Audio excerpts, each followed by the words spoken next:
Here we go. You'll need... Let's go!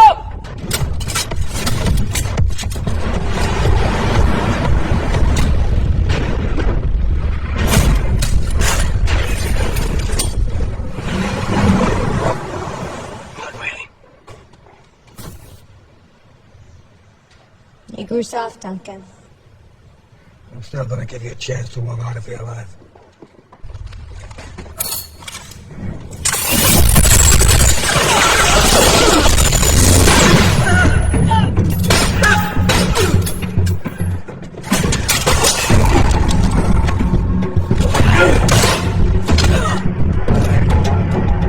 Film ini menceritakan tentang seorang penjunuh bayaran profesional dengan julukan The Black Kaiser. Namun kali ini beliau akan mengajukan pensiun setelah sekian lama menjadi penjunuh bayaran. Dan kini beliau mendapat misi terakhir yang sangat berbahaya ketika dirinya harus tertangkap dan disiksa. Tanpa basa-basi lagi, langsung saja kita simak alur ceritanya.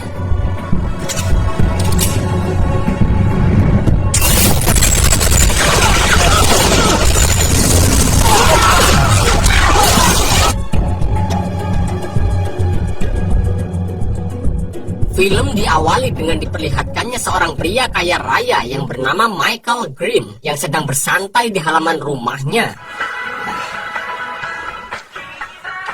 Di samping itu terlihat beberapa orang yang sedang menyiapkan senjata yang akan mereka pakai. Melihat seorang wanita cantik di hadapannya, Michael pun mengajak wanita yang bernama Cindy ini untuk mau bersenang-senang dengannya. Tanpa mereka sadari, terlihat seorang penembak jitu yang bernama Facundo sudah berada di posisinya. Saat Cindy dan juga Michael akan melakukan aktivitas ranjang, terlihat dua orang rekan Facundo mendekati mereka berdua.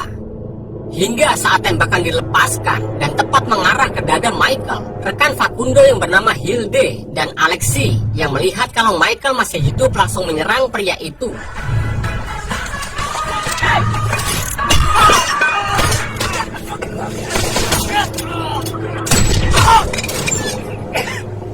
Ternyata Cindy, Facundo, Hilde, dan juga Alexi adalah komplotan penjunuh bayaran profesional.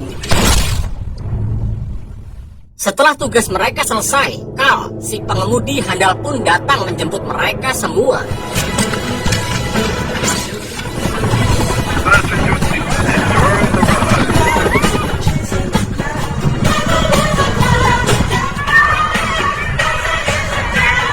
Sementara itu, di sisi lain, terlihat seorang pria yang bernama Duncan Visla yang sedang menjalani perawatan. Terlihat jelas saat dironsen di dalam tubuh Duncan terdapat batang besi yang masih menempel.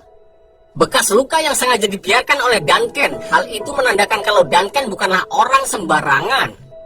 Setelah memeriksa kesehatannya, Duncan menghampiri seorang akuntan yang bernama Lomas Paul untuk melakukan kebiasaannya, yaitu berdonasi pada pihak yang sama setiap tahunnya. Tidak main-main, donasi yang rutin dilakukan Duncan setiap tahunnya bernilai kurang lebih $200.000. Will you be making the same charity donation? Same recipient, the trust, yes. Yes.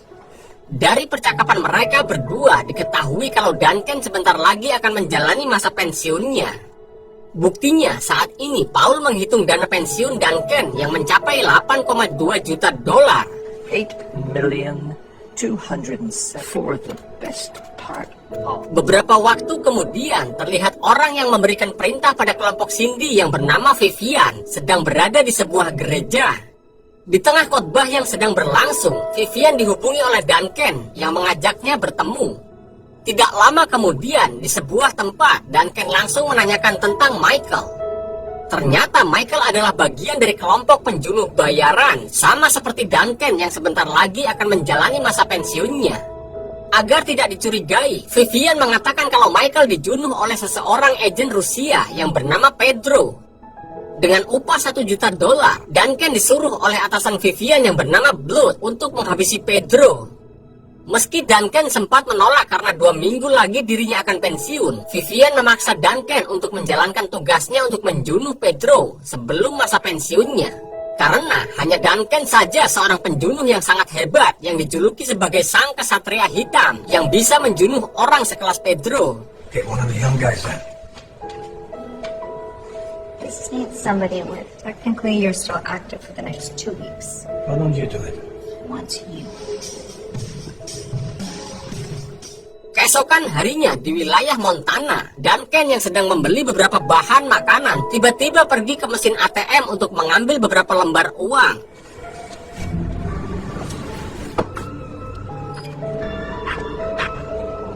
Tanpa diduga, meski dirinya tidak menyukai anjing, Duncan yang kasihan karena melihat seorang gadis yang membutuhkan uang sampai rela menjual anjingnya. Lalu dia membantu gadis tersebut dengan membeli anjing kesayangannya. I don't need a dog. He's only $50.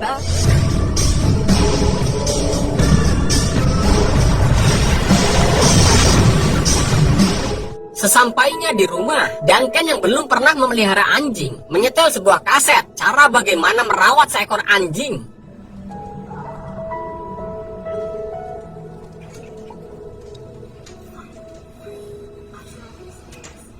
Saat Duncan sedang tertidur, anjing yang baru Duncan beli itu menjilati kaki Duncan. Dalam mimpinya terlihat sebuah bayangan tragis yang sepertinya selalu menghantui Duncan. Bayangan itu ternyata membuat Duncan tidak sengaja menjunuh anjing yang baru saja dia beli.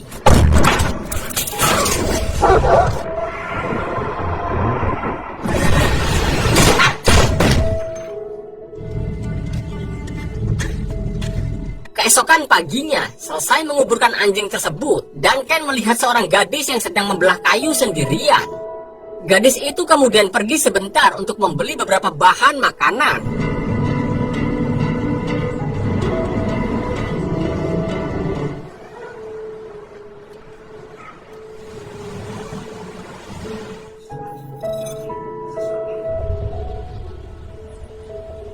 Tanpa diduga saat gadis itu kembali, Duncan sudah menyelesaikan pekerjaan gadis tersebut dan membuat gadis yang bernama Camille ini terkejut karena ada orang yang mau membantu pekerjaannya.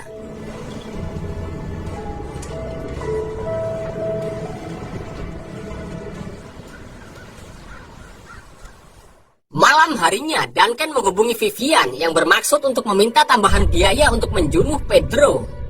Agar percakapan mereka sulit terdeteksi, setiap 30 detik sekali Duncan mengganti kartu SIM-nya.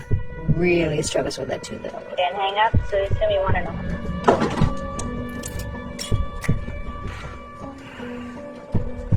Blues won't take no for an answer. I got your message. The 1st or the 15th. Setelah beberapa kali melakukan penawaran harga, kesepakatan pun disetujui di mana Duncan akan dibayar $2 juta untuk menghabisi Pedro. Leave the file on the company server. You don't have to be such. Selesai menghubungi Duncan, Blood datang dan mengatakan kalau dia berniat untuk menjunuh Duncan. Hal itu dikarenakan jika Blood bisa menyuruh anak buahnya menjunuh Duncan, Blood akan menghemat $8 juta uang pensiun Duncan. Sama seperti Michael yang sebenarnya sengaja dijunuh agar Blood tidak harus memberikan uang pensiunnya. And send him to Belarus to die. They'll expect $1 million to his account before he makes a move. I need to authorize it. Sementara itu, di sisi lain, terlihat Duncan sedang memata-matai Pedro, yang dimana pria itu menginap dan sering mengadakan pesta narkobi di apartemennya.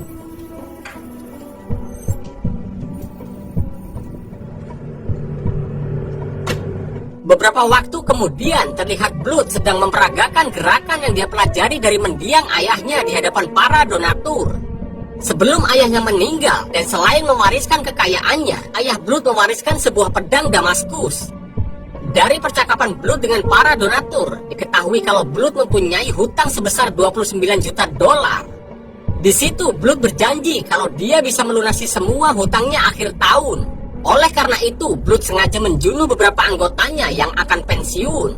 Karena uang pensiun yang harusnya mereka dapatkan akan digunakan oleh Blood untuk melunasi semua hutangnya yang nilainya sangat banyak.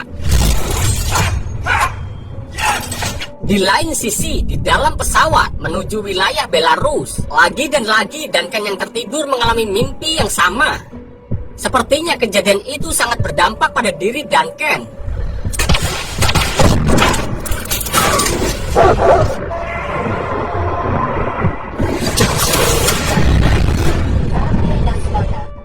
Beberapa jam kemudian, terlihat Duncan baru saja selesai melakukan aktivitas ranjangnya dengan seorang wanita bernama Alice. Di situ Duncan yang mengetahui kalau Alice mempunyai seorang anak kecil, lalu menanyakan berapa tarif Alice dalam 2 hari. Beberapa waktu kemudian di sebuah hotel tempat Pedro menginap, terlihat Duncan yang menyamar sebagai seorang tukang dipanggil oleh pihak hotel untuk membantu mengeluarkan seorang wanita dan anak kecil yang terkunci di dalam kamar.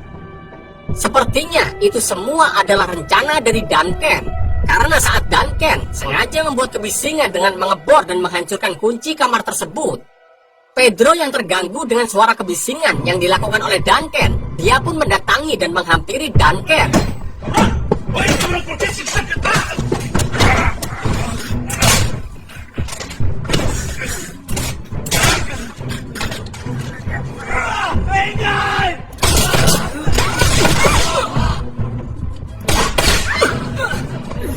Saat Duncan memasuki kamar Pedro, dia mendapati kalau data dirinya ada di atas meja Pedro, yang berarti Pedro juga disuruh oleh seseorang untuk menghabisi Duncan.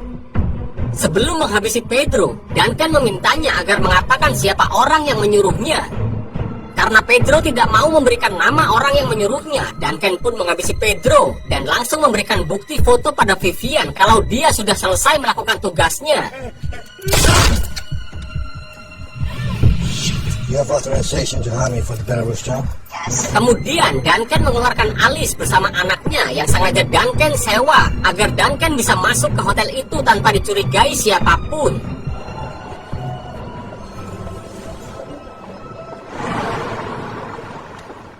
Merasa kalau rencana mereka sudah ketahuan, Vivian pun menghampiri Blood untuk memarahinya. Pada kesempatan itulah, Vivian yang takut terhadap Duncan menyuruh Blood untuk menyerah saja dan membayar uang pensiunnya. Bukannya takut, Blood yang ingin melunasi semua hutangnya itu berencana akan menghabisi Duncan saat dia berulang tahun. Pay him the second half of his fees. Don't have to look over our fucking shoulder for the rest of our lives. Okay, do it. Smart move. Karena hal itulah Blood menyuruh tim A yang merupakan kelompok Hilde untuk menginterogasi Paul. Dari berbagai bukti kwitansi yang mereka dapatkan, Hilde dan kelompoknya tahu kalau selama ini tiap tahunnya Duncan berdonasi pada seseorang yang sama. Paul yang sudah tidak tahan menahan siksaan dari kelompok Hilde pun memberikan 3 buah alamat tempat tinggal Duncan. Namun secara mengejutkan, setelah mendapat apa yang mereka butuhkan, Hilde justru menjunuh Paul. You can trace him, or we could meet at the conference. Roy says that. You know what? And leave all I can. Di waktu yang bersamaan, Duncan yang sedang berbelanja di toko langganannya mendapati kalau Camille juga ada di situ. Tampaknya Camille tahu kalau Duncan adalah orang yang sudah membantunya. Tapi saat pintu toko terbuka, terlihat Camille begitu shock saat mendengar suara dari pintu tersebut. Sepertinya Camille mempunyai sebuah trauma mendalam yang belum bisa dia lupakan.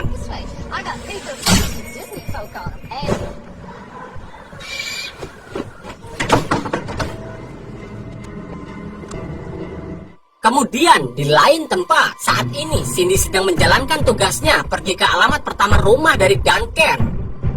Tapi siapa sangka yang ada di dalam apartemen itu bukanlah Duncan, melainkan seorang sutradara film Asoy.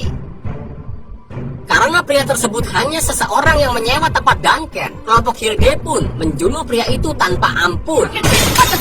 My door. Shit, what are you fucking talking about? Cindy.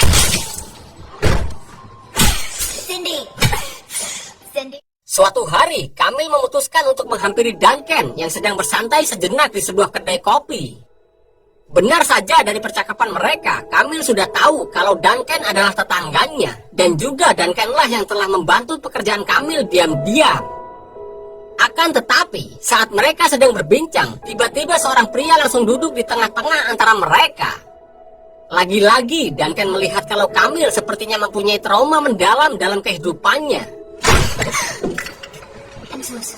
Keesokan harinya, Hilde dan kelompoknya kembali menyelidiki kediaman Duncan selanjutnya, yang kali ini dihuni oleh sekelompok remaja nakal yang sering memperjualbelikan narkoba. Karena mereka juga hanyalah seseorang yang menyewa kediaman Duncan melalui Paul. Hilde dan kelompoknya harus menghabisi para pemuda itu demi menghilangkan bukti. I told you! Who the hell are you? Where's Shotgun Frank? I'm out of here! What the fuck is going on in there? Come on, always again.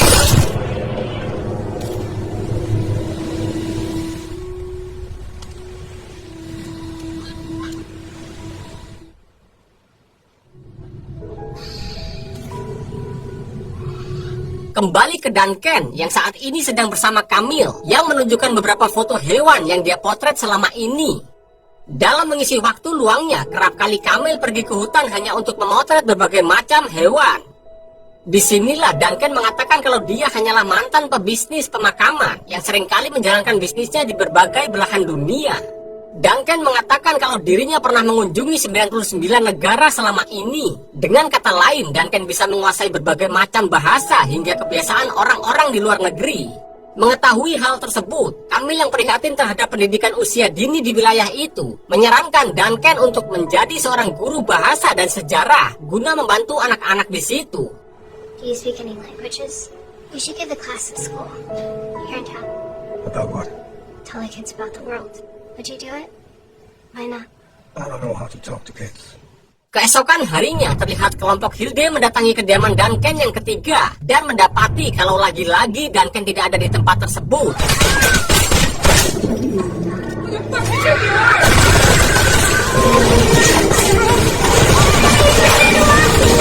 Di sini, Vivian yang mengetahui hal itu menyuruh Facundo dan yang lain untuk segera menemukan Duncan. Karena kalau tidak, mereka bisa saja dibunuh oleh Blood karena pekerjaan mereka yang tidak becus. Boyfriend is not gonna be happy if she doesn't find the Black Kaiser. Di saat yang bersamaan juga terlihat Duncan yang mengingat perkataan dari Camille. Dia pun memutuskan untuk memberi pelajaran beberapa teknik dan kebiasaan orang di berbagai negara.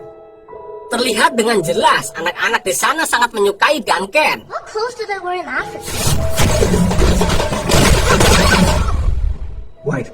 A lot of it. How do they bury people in India? They burn him. If the man dies first, they'll burn the wife as well. Do they speak American in England? They don't speak a lot. Tidak lama setelah itu, kemudian Duncan memberikan kado berisi sebuah pistol untuk Camille. Mendapat hadiah itu, Camille sangat senang karena selama ini dia belum pernah bertemu dengan orang seperti Duncan. I don't know how to shoot. I'm a teacher now. Sementara itu, di sisi lain, kelompok Hilde menghampiri rekan mereka yang bernama Janky Jane. Di situ, Hilde dan yang lain sangat kebingungan karena sampai saat ini mereka belum juga menemukan Duncan. Kemudian, Hilde memeriksa kembali kwitansi donasi dari Duncan yang mengarah ke alamat rumah Camille.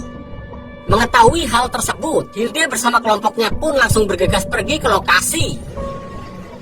Looks like we're on the move.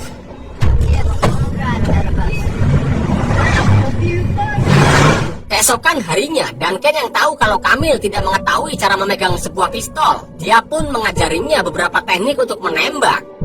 Tapi siapa sangka saat Camille mencoba untuk mengikuti arahan dari Duncan, tiba-tiba Camille pun bersedih dan mengurungkan niatnya, seolah-olah Camille mempunyai trauma yang mendalam tentang masa lalunya.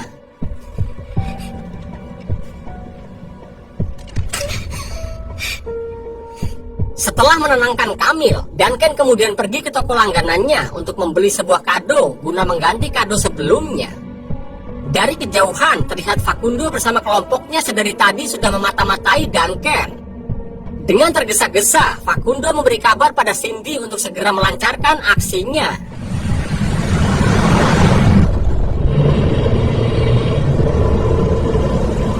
Ketika di tengah perjalanan, Duncan yang melihat seorang wanita kesusahan untuk memperbaiki mobilnya yang mogok. Kemudian dia pun mengajak wanita itu untuk pergi ke rumahnya. Wanita itu tidak lain adalah Cindy yang ditugaskan untuk membantu kelompoknya guna menjunuh Duncan. Di saat Cindy berhasil mengajak Duncan untuk melakukan aktivitas ranjang, Facundo pun langsung menembak Duncan.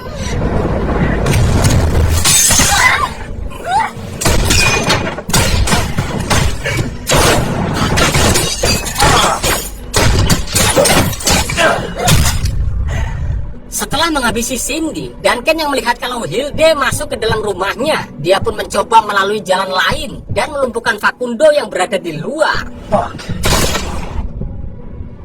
Hilde yang terpojok karena Duncan berhasil menjunuh Facundo dan juga Cindy. Dia pun begitu ketar-ketir, hingga Duncan juga berhasil menjunuh Carl.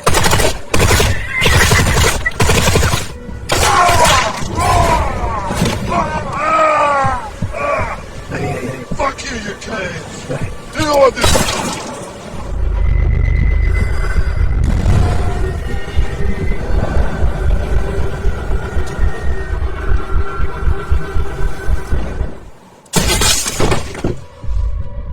Dari kunci kamar motel yang dia dapatkan di saku Carl, Duncan bergegas pergi ke tempat itu yang ternyata merupakan tempat kediaman Jane. Jane yang sedang fly karena narkobi justru membeberkan informasi pada Duncan kalau Alexei baru saja menculik Camille atas perintah Blood. Karena Jane tidak mempunyai urusan dengannya, Duncan pun segera pergi tanpa menjunuh Jane.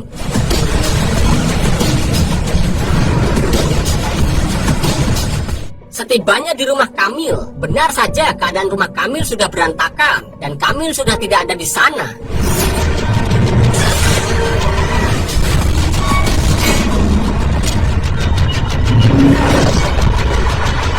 Sementara itu, Blood yang kehilangan kekasihnya yang tidak lain adalah Hilde. Dia begitu marah saat mengetahui kalau Hilde sudah mati.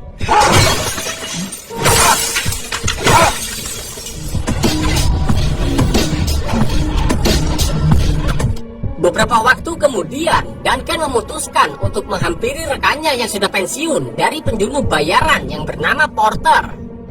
Pada kesempatan itu, Duncan mengatakan panjang lebar tentang Blood yang berniat untuk menjunuhnya. Duncan tahu Blood melakukan hal tersebut agar Blood bisa melunasi hutang-hutangnya. Saat ini, Duncan membutuhkan bantuan Porter untuk mencari tahu di mana Blood menyembunyikan Camille. Mendengar hal itu, Porter langsung mengatakan kalau sepertinya Blood menyembunyikan Camille di mansion. Karena mansion memiliki beberapa ruangan yang membebaskan Blood untuk melancarkan aksi bejatnya. Sebelum pergi, Porter mengajak Duncan untuk bersalaman. Namun siapa sangka, itu semua merupakan jebakan dari Porter yang langsung melumpuhkan Duncan. Be careful, Duncan.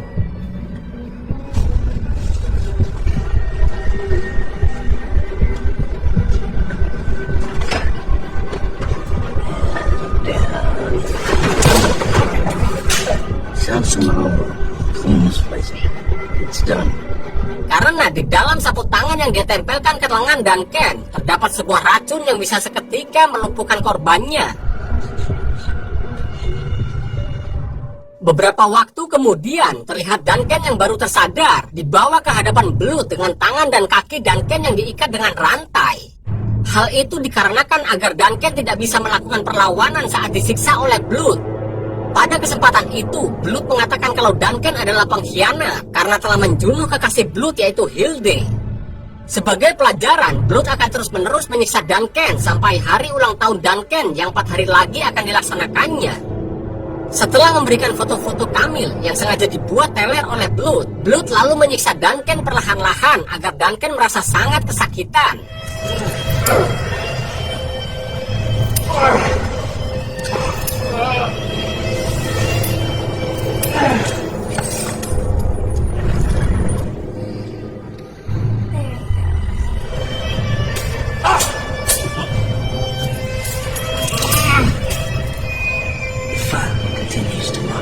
Hari demi hari, Blood pun terus menyiksa Duncan tanpa ampun.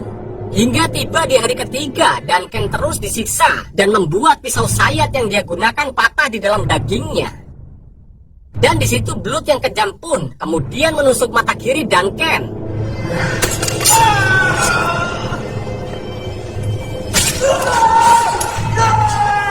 Malam harinya, dengan sisa-sisa tenaga yang dia punya, Duncan mengambil potongan pisau sayat yang patah di tubuhnya. Kemudian menggunakan potongan pisau sayat tersebut untuk membuka borgol yang mengikat tangan dan kakinya.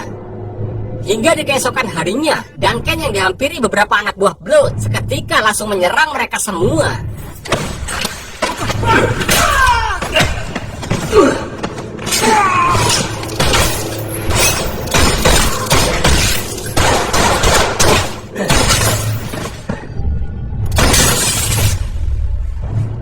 Melihat hal tersebut, Blood yang ketakutan pun berlari meminta bantuan sisa anak buahnya untuk menghabisi Duncan.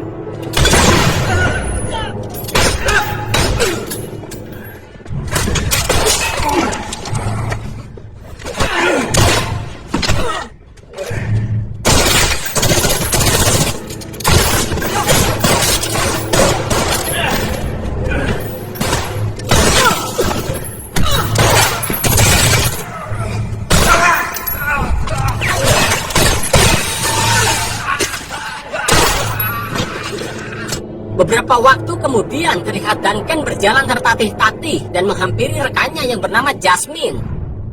Di situ Duncan meminjam ponsel Jasmine untuk menghubungi Vivian yang menandakan kalau dirinya masih hidup. His life for the girls. Beberapa waktu kemudian terlihat dalam mimpinya, Duncan kembali mendapati gambaran kilas balik dari momen trauma mendalam yang pernah dia alami, di mana Duncan pernah menghabisi target yang salah.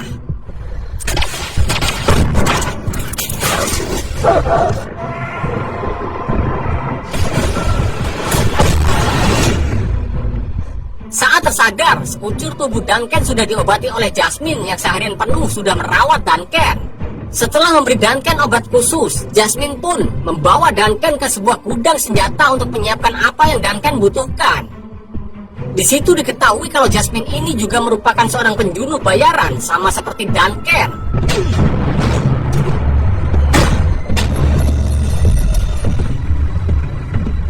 I was gonna kill that.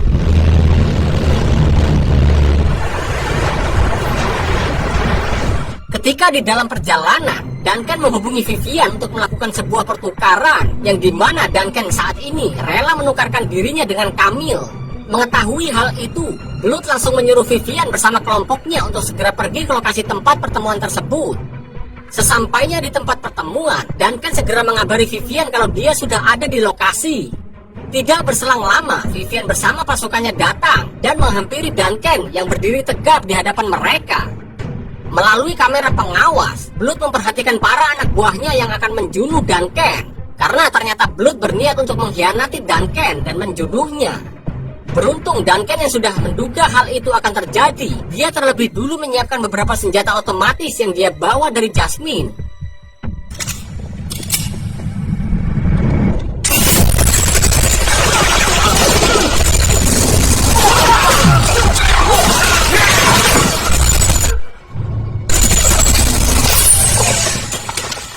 Blood yang mengetahui hal itu pun segera mengumpulkan beberapa anak buahnya untuk menghabisi Duncan. Tidak lama dari itu, terlihat Duncan berjalan dan sudah ada di halaman Blood. Dengan sosok Duncan yang begitu menyeramkan, semua pasukan khusus yang disewa Blood pun ketakutan dan memutuskan untuk pergi.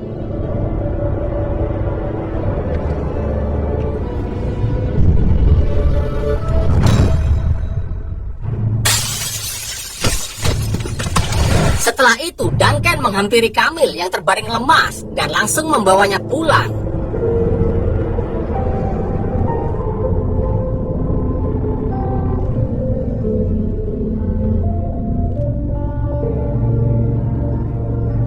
Keesokan harinya, Duncan terbangun dan mendapati kalau Camille sudah tidak ada di atas kasurnya. Di situ diketahui kalau ternyata Camille adalah orang yang selama ini diberi sumbangan oleh Duncan, karena Duncan dulunya pernah menghabisi kedua orang tua bahkan adik dari Camille. Semua itu adalah kesalahan Duncan karena dia mengira kalau orang tua Camille adalah targetnya. Lalu Duncan pun saat itu membiarkan Camille untuk tetap hidup.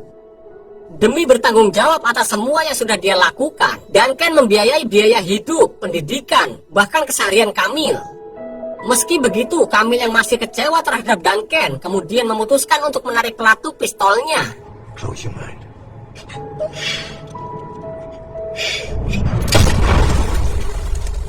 Tapi ternyata Camille sudah berdamai dengan dirinya sendiri. Kali ini Camille dan juga Duncan memutuskan untuk menjalani hidup bersama. Kemudian film pun berakhir.